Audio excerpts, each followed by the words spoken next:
하실까요? 그가 너희에게 모든 것을 가르치고, 그가 너희에게 모든 것을 가르치고.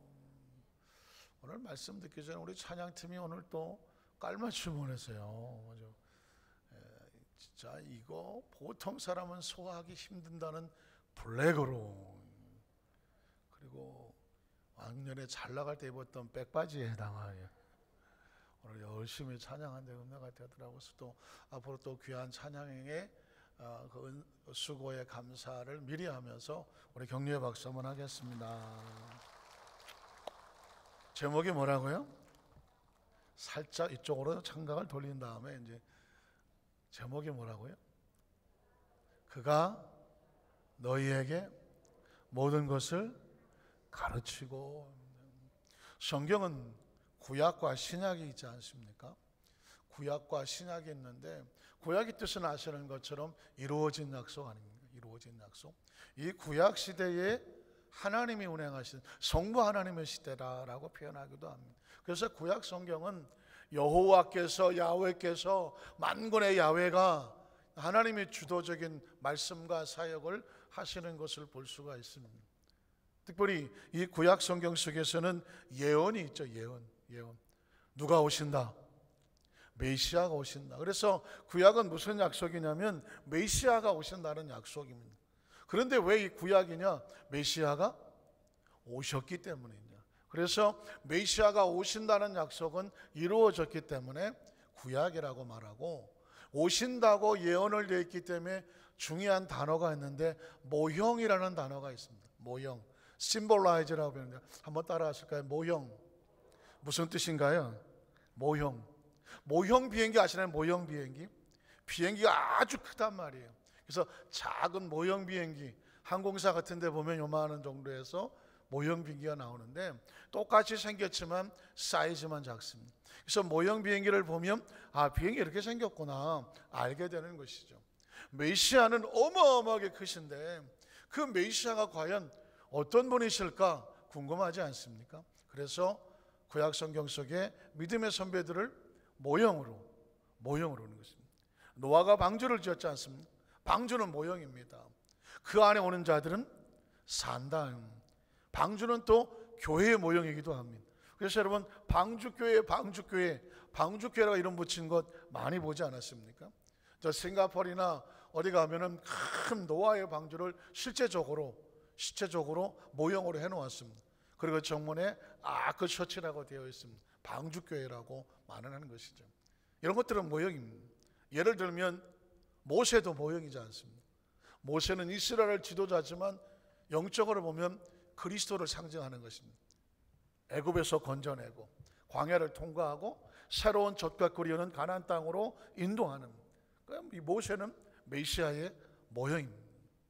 이런 것처럼 그 모형의 모습들이 구약 성경에 있고, 그래서 그 모형이 실제적으로 나타나는 것이 바로 예수 그리스도, 예언이 완성된 것이 예수 그리스도.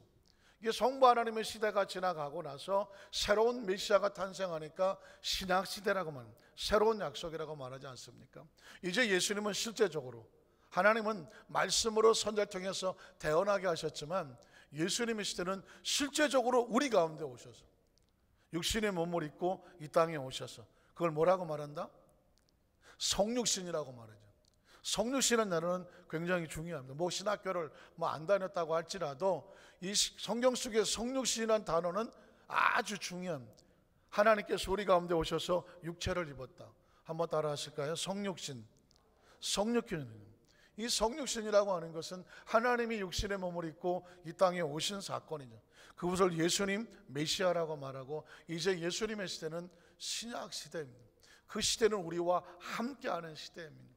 그리고 예수님께서 승천하시지 않습니다. 더 이상 예수 이 땅에 육신으로 계시지 않는다는 말입니다. 그럼 어떻게 할까요? 누구를 보내주십니까? 보혜사.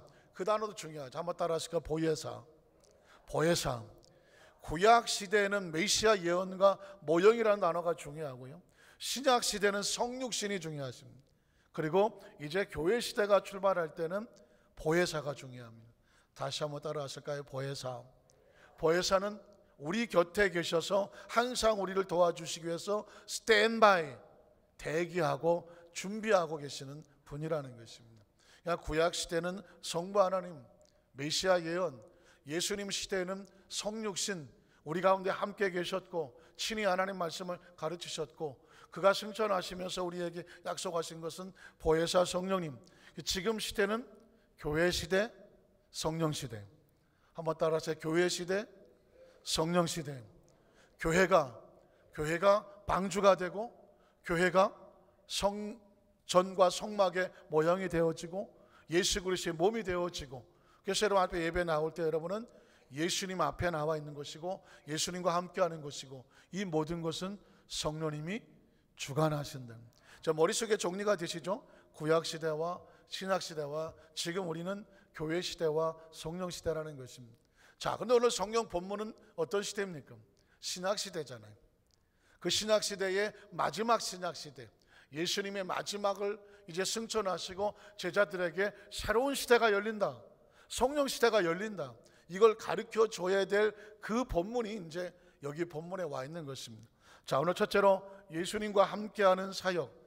아까 말씀드렸지만 성육신은 우리 가운데 예수님 오셔서 우리와 함께하는 거죠. 처녀가 아들을 낳은 이름을 임마누엘이라리라, 하나님이 우리와 함께 하신다는 거죠. 예수님의 의미는 우리와 함께 한다는 의미가 있습니다. 자, 요한복음 14장 25절에 보면 요한복음 14, 15, 16, 17은 어디서 말씀을 선포하셨다? 만나분식, 뜨락. 어디에 이거? 14, 15, 16, 17 무슨 만찬?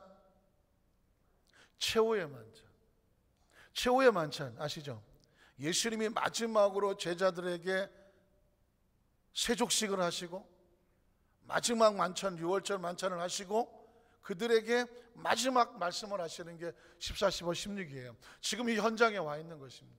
그러니까 예수님의 마지막 말 속에 무슨 얘기를 하시는지가 아주 중요하지 않습니까? 자, 이 자리에 와 있습니다. 세족식이 끝났습니다. 예수님 마지막 말씀을 하시는 것입니다. 그리고 이렇게 말씀하셨어요. 내가 아직 너희와 함께 있어서 이 말을 너희에게 하였거니와. 자, 이 말이 아주 중요합니다. 내가 누구예요? 예수님이 누구예요? 생각을 좀 하셔야 되죠. 내가 누구라고요? 그 예수님이 지금 어디에 와 있다고요? 최후의 만찬 앞에 와 있죠. 근데 지금 뭐 하시려고 하신다고요? 십자가의 고난을 당하시고 장사된 바 되었다가 부활하시지만 40일 동안 계시다가 결국은 승천하시며 제자들을 떠나려고 하는 것입니다. 예수님이 마지막 떠나기 전에 있는 예수님, 너희와 있지만 곧 떠날 내가 아직은 뭘 말하나요? 장소를 말하나요? 시간을 말하나요? 시간을 말하죠. 아직은 너희와 있다. 무슨 뜻입니까? 하나님의 때에 맞춰서 움직이는데 아직은 있지만 조금 있으면 떠난다는 것입니다. 이해가 되십니까? 자, 아직 하나님의 때가 되지 않아서 너희와 있지만 내가 곧 떠날 거야. 그러나 아직은 안 떠나. 최후의 만찬에 아직 누구와 함께 있어서? 너희는 누구예요? 예수님께서 불러서 지난 3년 6개월 동안 교육과 훈련을 시켰던 제자들, 그리고 지금 이 말씀을 듣는 저와 여러분의 영적인 우리가 그분의 제자인 것 생각하는 말씀의 선포 앞에서 너희와 어떻게 있어서? 함께는 무엇이다? 성육신, 함께, 우리와 함께한다. 임마누엘. 예수님은 늘 우리와 함께 있었습니다. 함께 있어서 이 한 구절에 엄청난 얘기가 들어있죠. 내가 아직 너희와 함께 있어서. 그러니까 이 성만찬에 이 의미를 부여하고 있죠. 그리고 무슨 말을 합니까? 이 말을 너희에게 한다. 마지막 레슨, 마지막 말을 너희에게 남긴다는 것입니다. 마지막 말을 남긴다. 이 말을 듣는 순간 듣는 사람의 마음이 어떻게 될까요? 비상하지 않겠습니까? 내가 이제 지금은 여기 있지만 곧 떠나야 되는데, 너희와 이별을 해야 되는데 너희 해줄 아주 중요한 말이 있어. 이렇게 말하면 딴짓 하다가도 어떻게 될까요? 고개를 들지 않겠습니까? 딴 생각하고 뭐 한 11명 모여서 막 떠들고 있다가도 무슨 말 하려고 그러지? 귀를 쫑긋거리고 뭔가 콧구멍이 보입니까? 아, 요즘 개인기 엄청 납니다. 저는 귀는 못 움직이는데 콧구멍을 움직입니다. 어떤 사람은 귀를 움직이더라고요. 사람이 뭔가 집중을 하면 콧구멍도 커지고 눈도 커지고 뭔가 무슨 얘기를 하려고 하지 집중하지 않습니까? 지금 그런 장면을 여러분이 이해를 하셔야 돼요. 그리고 우리도 그렇게 들어야 돼요. 예수님이 지금 마지막으로 제자들에게 아주 중요한 말씀을 하시는구나. 저 콧구멍은 못 움직이던 눈이라도 좀 떠봐. 이렇게 좀 눈이라도 좀 떠봐. 이러지 마시고, 아, 제가 그 얘기를 해줘야 되겠네요. 지금 여러분이요 보통 분이 아니에요. 하나님의 나라로 옮겨진 엄청난 분이라니까요, 여러분이. 그걸 모르시는 것 같아요. 제가 군대 얘기를 잠깐 할게요. 제가 군에서 교관을 했어요. 교관은 뭐냐면, 만약 여러분의 자녀들을 군대에 보냈다고 쳐요. 포병학교를 보냈다고 쳐요. 제가 육군 포병학교에 있었으니까. 그럼 포수를 가리키기 위해서 뭐 병들은 8주, 하사들은 단풍 하사들은 14주에서 실내 교육시키고, 그 다음에 바깥에 데리고 나가서 포는 이렇게 생겼다, 포는 이렇게 움직인다, 포는 이렇게 해서 뭐 포탄을 장착한다. 그리고 마지막에 실제 나가서 포를 쏴요. 그걸 전부 바깥에 나가서 가르치는 게 교관이야. 교관. 그러니까는 그 14주 동안에 애들, 그 교육생들 데리고 나가서 여름이든 겨울이든 계속 교육을 시켜야 돼. 같이 추운 데서 막 해야 돼. 덜덜. 그때가 어느 날 보직이 바뀌었어요. 교관을 하다가 훈육관으로 바뀌었어요. 훈육관이란 뭐냐? 훈육, 교훈하고 교육시킨다는 것입니다. 쉽게 얘기하면 군대에서 여러분이 아들을 보냈다면 부모님 역할을 하는 거예요. 부모님, 어머니 역할을 하는 것입니다. 아이들이 오면 잘 뭐 네모반이나 이런 걸 잘 하고, 아침에 일어나면 씻겨서 식당에 가서 밥 먹여서 데리고 와서 교육장에 데려다 주고, 다시 와서 네모반 검사하고 이상 없나 보고 줬다가 점심에 되면 가서 데리러 가고, 데리러 와서 점심 먹이고, 그리고 다시 보내고, 또 와서 대기하고 있다가 저녁 때 끝나면 또 데리고 와서 씻겨서 밥 먹이고 교육시키고 재우고. 그거 하는 게 구대장이에요. 그런데 교관할 때는 매일 바깥에 나가서 같이 있어야 되잖아요. 구대장은 안에서 아이들을 돌봐야 되잖아요. 그런데 이 구대장은 옆에 2명의 당번이라고 말하는데, 1인당 2명씩 당번이 붙어 전령이 붙는단 말이에요. 이 전령 둘이 모든 걸 다 해줘. 벌써 종류가 달라. 군화도 제가 안 닦고 딱 닦아서 했다. 밤새 물광 내서 갖다 놔. 어떤 애는 불광도 내요. 하이바 쓰면 하이바 아주 닦아놔. 옷도 군복 안 입어. 다 맞춰 입어. 구두 다 맞춰 신어. 나무 침대 아니야. 철 침대야. 그리고 뭐 같이 자지도 않아. 그냥 따다닥 개인병 다 있어. 손 하나 까딱하지 않아. 밥 안 타먹어. 갖다 놔. 물 안 떠먹어. 갖다 놔. 밥 먹고 그냥 일어나. 알아서 다 치웁니다. 왜냐하면 훈육관은 먹는 것, 화장실 가는 것, 개인적인 사생활, 밥 먹는 것, 자는 것, 일체 교육색이 보이지 않습니다. 그래서 같이 아이들하고 불고 뛰는 교육만 하는 건 보여주지, 일체 사생활을 보이지 않기 위해서 그렇게 군에서 그렇게 카바를 해주는 것입니다. 그러니까 전혀 다른 생활이죠. 겉으로 볼 땐 군복이지만 교관하고 훈육관 구대장은 다릅니다. 그러니까 군대 생활의 그 교육대 가장 꽃은 구대장이라고 그래요. 이건 안에 보면 이런 세계가 있는 줄 몰라. 제가 이 얘기를 왜 드리냐면, 여러분이 세상에 있었을 때는 마귀의 종이잖아요. 세상의 눈치 보고 운명과 팔자를 따라서 살아야 되잖아요. 예수를 믿고 하나님의 자녀가 되면 그 세상의 나라에서 하나님의 나라로 옮겨진 존재야. 여러분이 그냥 세상과 똑같이 그냥 민간인이고 뭐 그냥 육신 입었기 때문에 나이도 먹고 뭐 주름살도 좀 가고 뭐고 아니 힘도 들고 가뜩이나 아침에 일어나니까 힘들고 뭐 식욕도 좀 그렇고 그래 똑같이 가는 것 같아. 그러나 신분이 다르다니까. 여러분은 하나님의 자녀야. 하나님의 나라 소속이고 여러분 한 사람 한 사람은 하나님의 천사들이 동행하고 있거든요. 성령님이 동행하고 있어요. 군대 생활에 다 똑같은 군대 생활이 아니더라고. 이 세상 다 똑같은 이 세상이 아니에요. 하나님의 자녀는 누가 지켜주십니까? 하나님 사람 지켜줍니다. 이 예배는 여러분 예비군 교육 받으러 온 게 아니야. 하나님의 초청받아서 온 잔치와 같은 것은 믿으십니까? 그러니까 여러분 앞에 예배 드릴 때 어떻게 눈빛이 바짝바짝 해야 되고 귀 움직이는 사람 귀가 움직여야 돼요. 콧구멍도 움직여야지. 뭔가 집중이 돼요. 저는 그걸 원하는 거예요. 왜? 어차피 수십 년 예배 드렸잖아. 그런데 하나님께서 우리에게 원하는 건 뭔지 아십니까? 앞자리에 앉았냐 뒷자리에 앉냐 이런 거 보는 거 아니에요. 얼마나 내가 내 말씀을 뭐 하느냐? 사모하느냐입니다. 제가 말씀드렸잖아요. 먹은 게 풍성한 사람에게 음식 매일 고기 한우 2플러스 드시는 분에게 갖다 놔봐. 맛있어요? 맛없어요? 아, 오늘 고기가 질겨. 확실히 고기는 토시살이야. 특수 부위 없어. 이 사람이 이렇게 됩니다. 그러나 한 3일 굶겨서 기도원에 금식하고 나봐. 죽만 봐도 그냥 한 3일 굶어 보십시오. 그 밥 한 숟갈 들어가는데 눈물이 나더라고요. 그게 뭔지 아십니까? 하나님을 사모하는 것은 이와 같아요.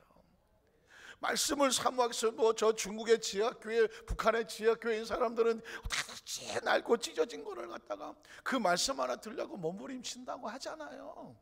여러분 우리가 그렇게 돌아가는 심령이 필요해요. 어쩔 수 없으니 겉은 어쩔 수 없이 우리는 뭐 훨씬 옛날보다 잘 먹고 잘 사는 건 당연한가. 그러나 우리의 심령은 안 그래요. 심령은 아주 가난하다 못해 아주 지질이 가난해야 돼요.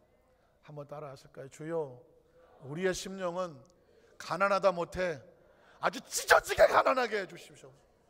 그건 뭐냐? 심령이 가난해서 그 말씀 하나에도 견딜 수 없는 이 감동과 감격이 있어야 된다니까. 수도 없이 말씀을 들어갖고, 아니 요즘 뭐 TV만 틀면 라디오만 틀면 그냥 설교고 말씀이고 교육이고 뭐 간증이고 막 홍수로 난리를 치잖아요. 그러니까 뭐 웬만한 거 들어가고는 까딱도 안 해. 하는가 보다. 까딱도 안 해. 제가 오죽하면 콧구멍을 다 떨겠습니까? 나도 옛날엔 이러지 않았어. 이거라도 떨어야. 왜냐하면 마음이 절박한 거예요. 시간은 가지, 사람의 마음은 점점 더 강팍해 가지. 말세에 물이 없어 기갈하는 것이 아니라 하나님의 말씀이 기갈 되는데, 말씀은 홍수처럼 차고 넘치나 그 말씀 앞에서 가난하여 그 하나님의 감격하여 눈물을 흘릴 수 있는 심령을 찾아보기가 힘들다는 것입니다. 여러분 절대로 그렇게 하셔야 돼요. 내가 여두수만산교회 내가 수십 년을 다녔고 내가 기도를 하루에 몇 시간을 하고 성경을 몇 번을 쓰고, 이거는 속으로 하셔야 돼요. 속으로 하시고 말씀 한마디 앞에 그냥 몸부림을 치고 그냥 이 자리에 나오면 눈물이 나야 돼요. 예수를 나의 구주 삼고 하면 그냥 눈물이 나야 되고, 주님의 성령 이곳에 오소서 하면 왜? 여기가 말랑말랑하고 부들부들하고, 이게 심령이 이게 되지 않으면 사람은 가만히 있으면 다 강팍하게 되어 있어. 강팍. 빈들의 마른 불같이 시들었나요? 주님의 성령 이곳에 담비로 내려달라고. 왜 이렇게 몸부림을 쳤겠습니까? 사람은 가만히 있으면 말라. 자꾸 은혜가 들어와야 돼. 자꾸 은혜가 들어와야 돼요. 제가 얘기했잖아요. 아보카도 하나 심었다고 2개 심었어. 아보카도 잘라서 보면 씨가 이만해. 씨가 아까워서 견딜 수가 있어야지. 그냥. 그래서 그냥 화분에다 심어버렸지. 그랬더니 몇 개월 동안 안 나와요. 죽었나 보다. 그래도 그냥 계속 물 줬어. 지가 알기는 내가 그들이 튀어나오더라고. 지금 두 놈이 튀어나왔습니다. 한 이만큼 자랐습니다. 이만큼 자라니까 어떻게 하는지 아십니까? 오다 가다 보죠. 뭘 보겠습니까? 말랐나? 안 말라. 걔는 오로지 나만 봐. 나만 봐. 지나가면 나만 보고 뭘 달라고 그러겠어요? 뭘 달라고 하는 거예요. 그냥 못 지나가죠. 아무리 바빠도 그냥 못 지나가서 손으로 만져보니까 흙이 좀 말랐다 싶으면 또 물 한번 주고 가. 그러면 얼마나 고마워하는지 몰라. 날 보고 그냥 가끔씩 또 가서 봐. 여러분 심령은 어떤? 여러분의 심령 속의 은혜는, 여러분의 심령 속에 하나님을 향한 그 마음의 나무는 잘 자라고 있습니까? 잘 자라고 있습니다. 이제 여러분이 성경은 모르는 거 없어. 창세기부터 계시록까지 여러분이 수십 년 신앙생활에서 모르는 게 뭐가 있어요? 제가 벌써 척하면 본문을 딱 읽으면 오늘 또 무슨 얘기를 하시겠구나. 척하면 척이야 여러분. 그런 여러분 앞에서 제가 뭘 얘기하겠어요? 전 이제 성경을 얘기하지 않아요. 성경 속에 있는 하나님의 마음을 얘기하는 것입니다. 이젠 마음을 알아야지.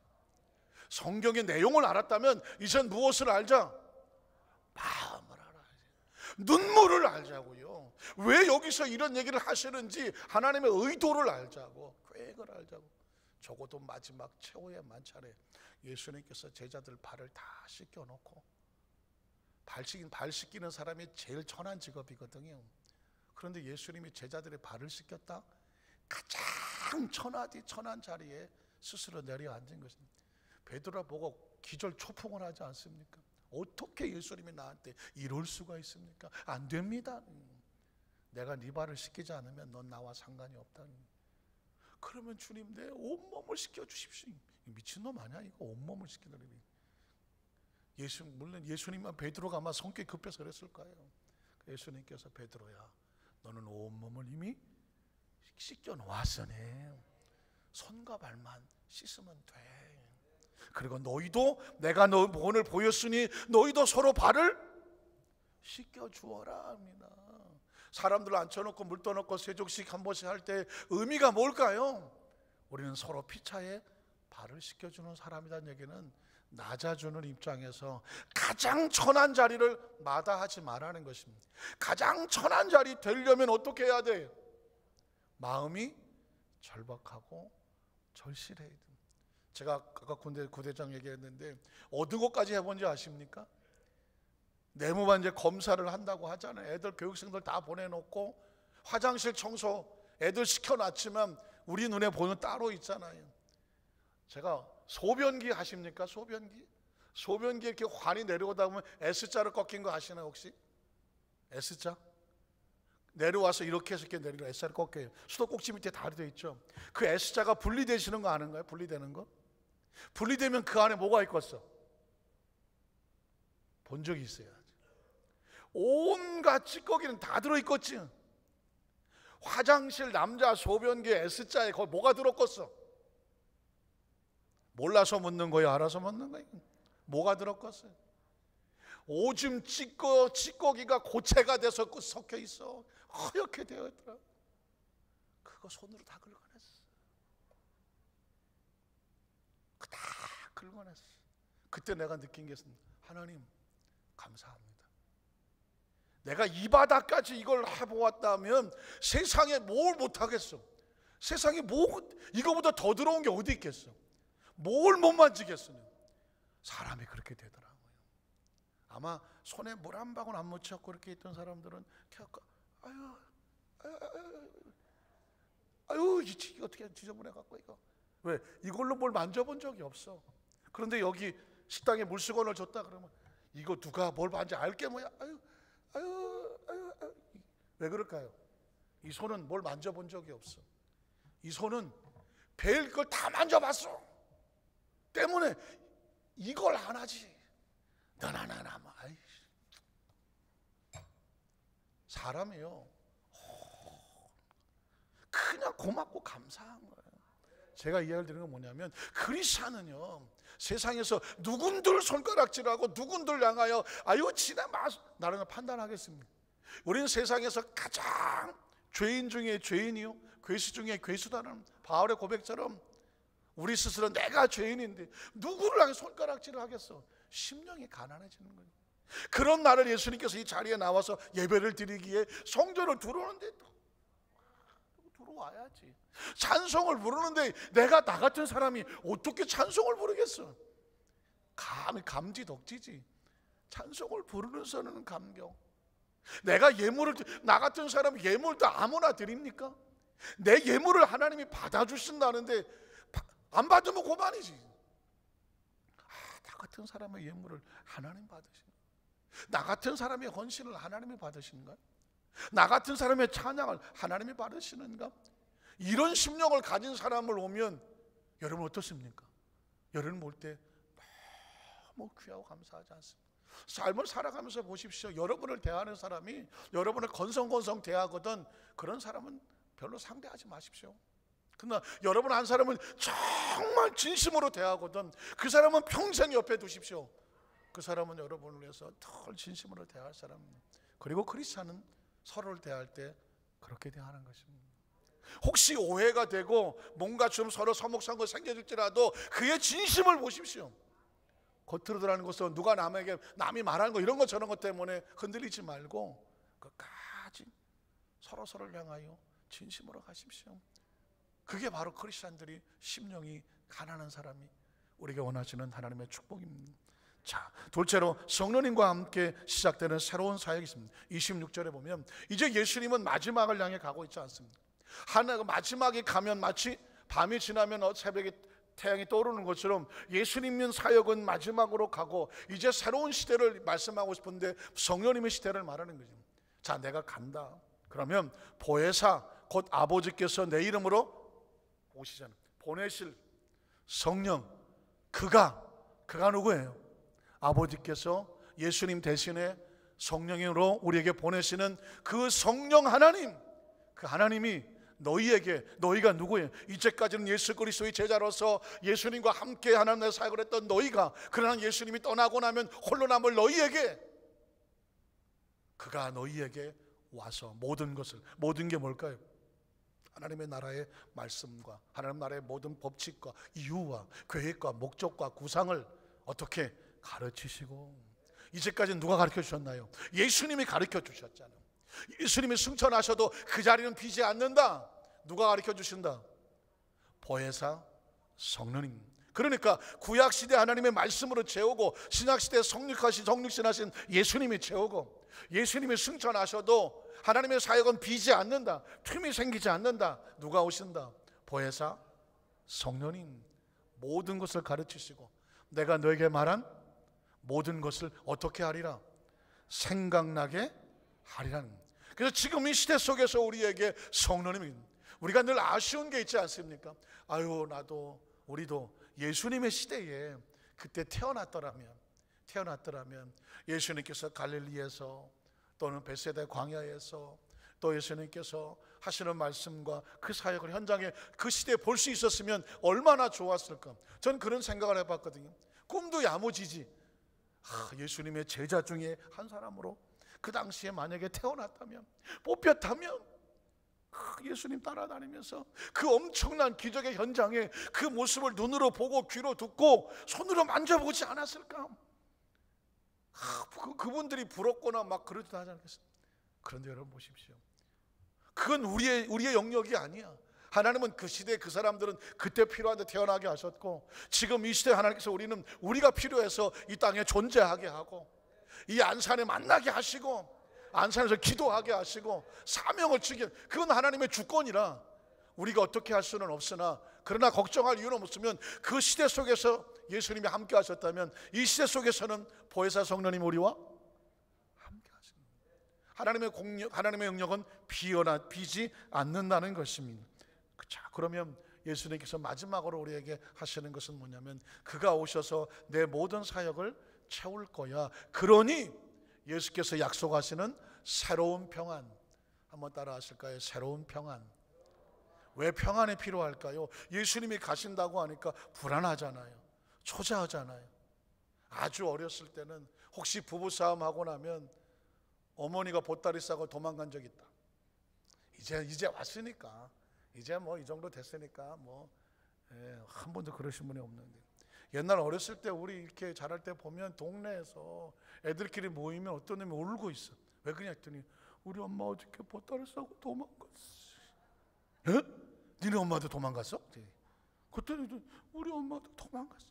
옛날 시대에 참 정말 그 남편들이 여러 가지 힘들고 어려워서 그러신지 미성숙해서 그런지 술을 쳐드시고 오시면 왜 이렇게 마누라를 패는 거요.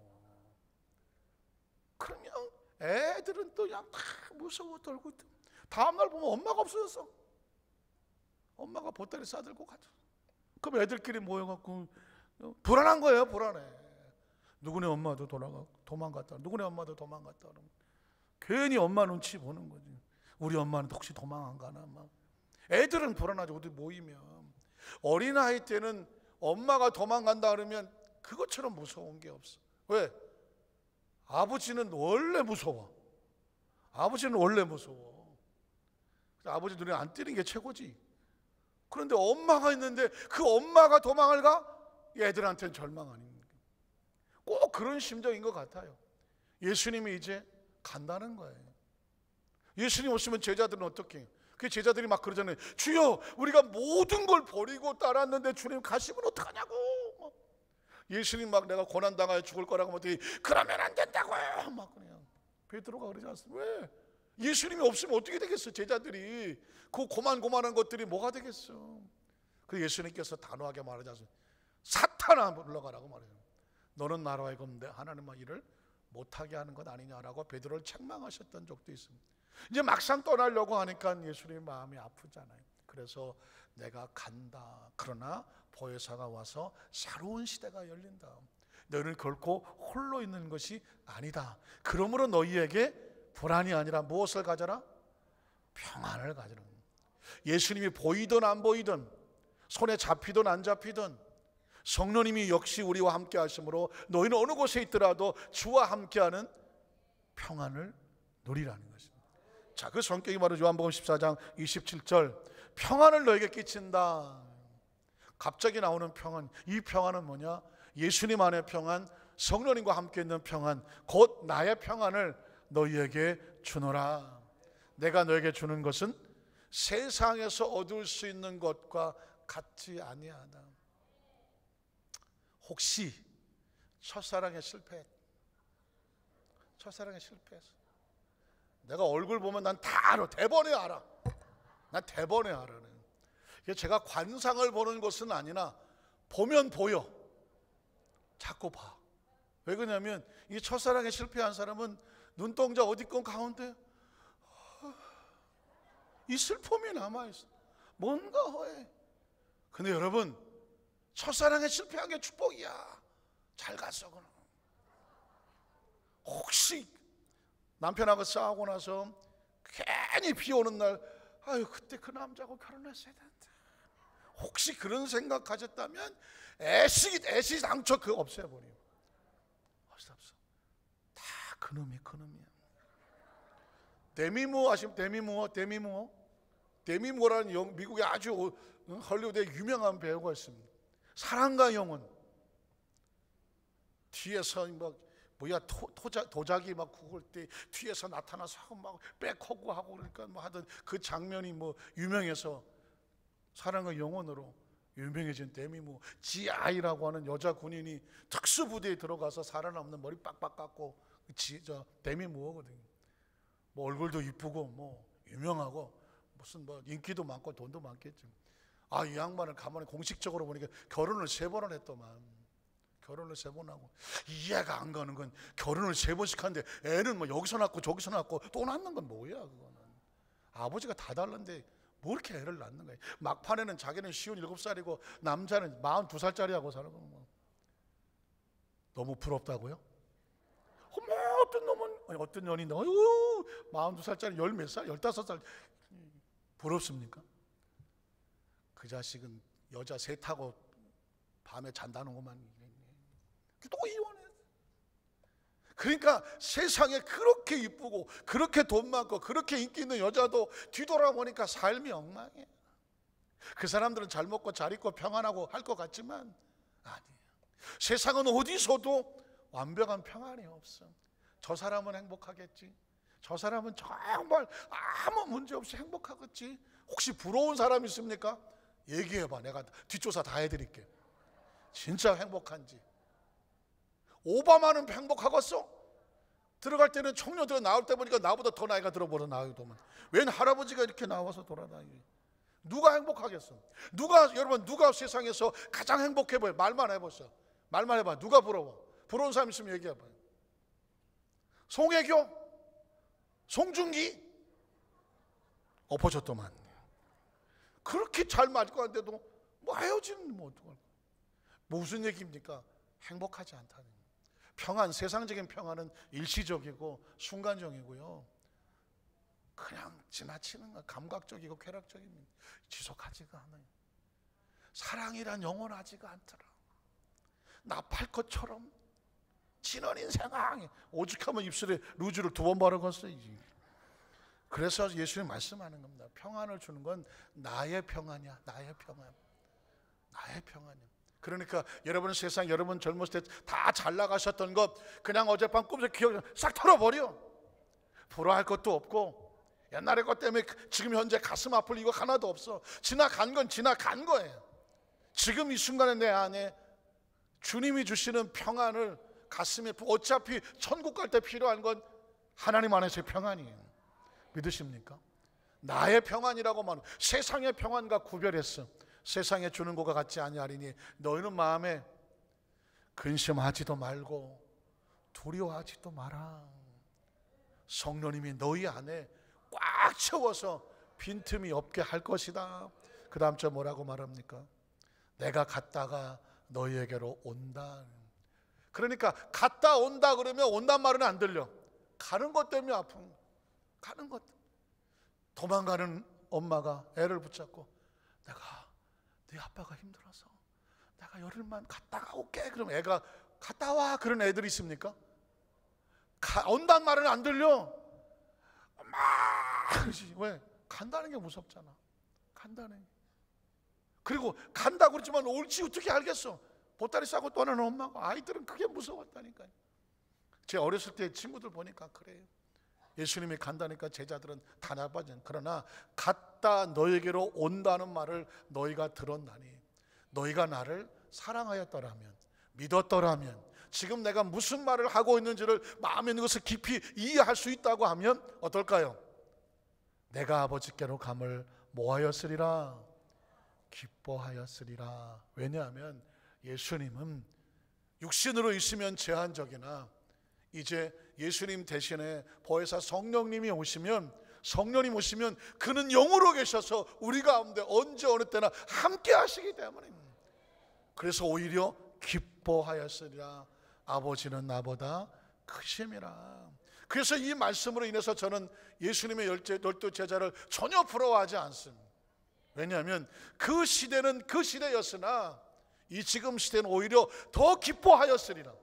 성령님을 안다면 성령님께서 역사하신 것을 안다면 더 기뻐하였으리라. 감사하였으리라. 평안하였으리라. 강하고 담대했으리라. 근심하지 아니하고 걱정하지 않았으리라. 바로 그분이 저와 여러분을 모든 것을 가르치시고 함께 하십니다. 그래서 여러분 늘 성령님 인정합니다. 환영합니다. 모셔드립니다. 성령님 오늘 하루도 아침에 일어나면 오늘 하루 하늘 성령 동행하여 주시옵소서. 오늘 누구를 만납니다. 성령님 함께해 주셔서 지혜와 명철을 주시고 지키시고 보호하여 주시옵소서. 남편이 출근합니다. 또 아내가 어떤 일을 합니다. 자식이 학교를 갑니다. 뭐 합니다. 성령님 내가 동행하지 못하니만 성령님이 동행하여 주시옵소서.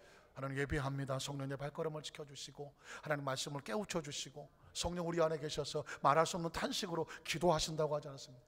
하나님 내가 마음이 불안합니다. 초조합니다. 여러 가지 많은 쓸데없는 소리가 들려옵니다. 어떻게 할까요? 성령님의 평안이 나를 지키게 하여 주시옵소서. 그래서 여러분의 가장 아름다운 화장은 성령이 주시는 평안. 가장 아름다운 약은 성령님이 주시는 평안. 가장 아름다운 샴푸는 성령님 주시는 평안. 마음이 평안하면 모든 것이 평안하지 않습니까? 그 평안의 축복 그것이 여러분 것입니다. 기도하겠습니다. 하나님